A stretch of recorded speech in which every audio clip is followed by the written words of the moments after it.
は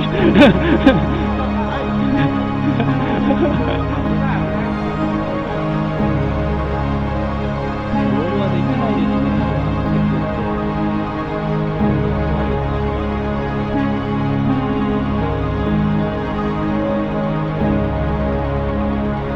スローフライはどのくらいできるのかな。やりづらいですね。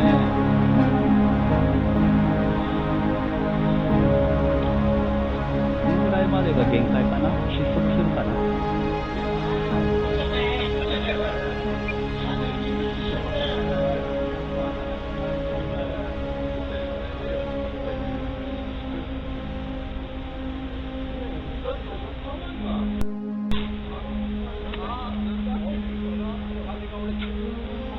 当てちゃった、プロペラプロペラ。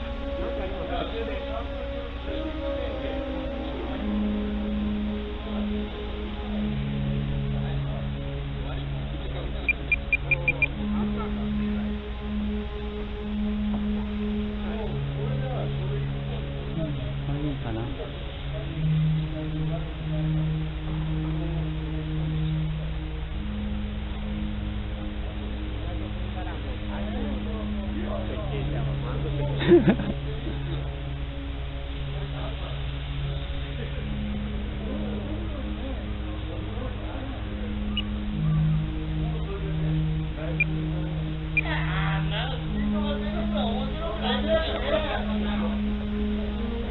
いいですね。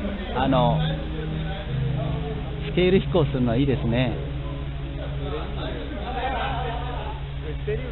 ねえ、一時期これ6000円ぐらいで売ってたんですよね。そうです、トイザらスのやつです。なんで5機ぐらい買っとかなかったの。だって僕これ最近知ってようやく手に入れたんですよ。